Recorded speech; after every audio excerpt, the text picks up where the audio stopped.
the issue that I thought was very interesting, based on the research that I've been doing and the reading I've been doing, is that a lot of the companies that are involved in researching to find some type of vaccine are smaller companies and stuff, not the massive bigger companies.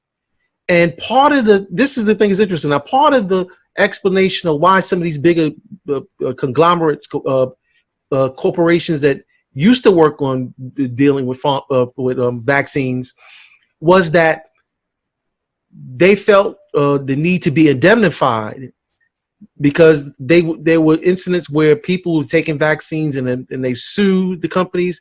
And so now the company's philosophy is, why should I get involved in that when I can, make more money dealing with other drugs that'll bring me profit, for other conditions. So the government said, okay, this is maybe like 25 years ago, decided to indemnify them, saying that, okay, fine, well, you don't have to worry about indemnifying me, and you can't be sued, okay? But they still haven't gone back to this because it's not lucrative. I mean, the coronavirus, the article was from the article was from the Atlantic, and the title of the article, which is, it's a long article, but it's worth it. You're likely to get the coronavirus. He said most cases are not life-threatening, which is also what makes the virus a historical challenge to contain. And, he talked about the politics of, vaccine development, the politics of, cordoning off countries, and why they didn't make sense, and how this is going to harm the production of the vaccine, because if they're resources that are needed from some of these countries, how are you going to get it to be able to develop stuff? How are you going to develop the necessary resources for masks and the masks they need and all other supplies and things of that nature? So this is a big deal. And the thing that I was wondering about is why it took them so long to get to where they are now, because again, most of these companies I think I said 25 years ago, maybe 30 something years ago, because I think that they stopped producing vaccines, or got out of the vaccine business back in the 80s after a lawsuit. So, I wonder what you were thinking about this. What was your take on watching this on the news and seeing all this going on, and now President Trump is asking for $2 billion, but Congress is saying that's a paltry amount. And, based on the what they talk about, I mean, they're going to need even, maybe 3 times that amount or 4. Yeah, well, if they're talking about 80,000 cases, throughout the world, and how many countries it's affected, and I think 2,700 deaths or something along that nature, something along those lines.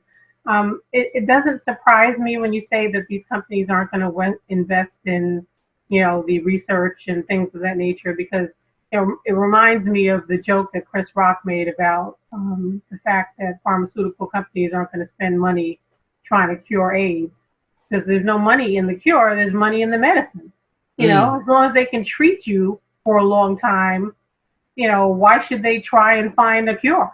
And it makes perfect sense, it's not bashing companies. It's just, like you said, if you're looking at capitalism, if I treat you and then you run off and live happily ever after, and I don't make any more money off of you, that doesn't serve as well as if I sit up there and give you medications that help you maintain over years and years of your life. And again, it's the 401k it's a phenomenon where, okay, that's okay, because they're making money for me, even though they can do something that can resolve the issue. Yeah, well, I mean, it comes down to whether or not you're looking at it from a humanity standpoint or from a financial standpoint. And again, capitalism, it's wonderful that people can get rich and companies can be successful and things of that nature when they're doing things that make more money for them. But, that was all the more reason why people were supposed to have nonprofits and things of that nature, where money wasn't the main concern. Concern was supposed to be for the public good. We'll give you tax breaks and, things that'll give you incentive to keep the cause going. as long as you're doing something for the public good. But for-profit companies, that's not their motive. So it doesn't surprise me that you talk about companies not expressing an interest in trying to figure out, not trying to invest their resources into trying to find a vaccine or a cure. Well, I mean, there are organizations that are out there. I think that India and Bill Gates, it was his wife, Bill and Melinda Gates Foundation.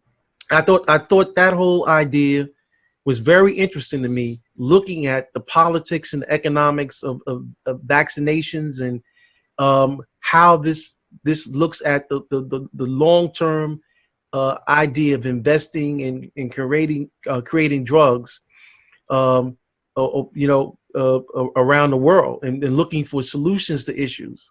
Yeah, and it's gonna hit companies. They're gonna look at it because if you look at the fact that I guess plants in China, segments of the China manufacturing population are going to be shut down temporarily or for extended periods of time, and it's going to affect the stock market and all that other stuff. I'm sure there's concern, on the part of even those companies that want to step back and not be actively involved in finding a cure or finding a vaccine. But I'm sure they'll be actively encouraging government to put more money, financial backing behind finding a cure, because it's going to affect people's bottom line, whether it's scaring you in the stock market or, the plant that manufactures just about everything that comes, the plants, I should say, that manufacture just about everything that comes through the United States in terms of toys, furniture, etc.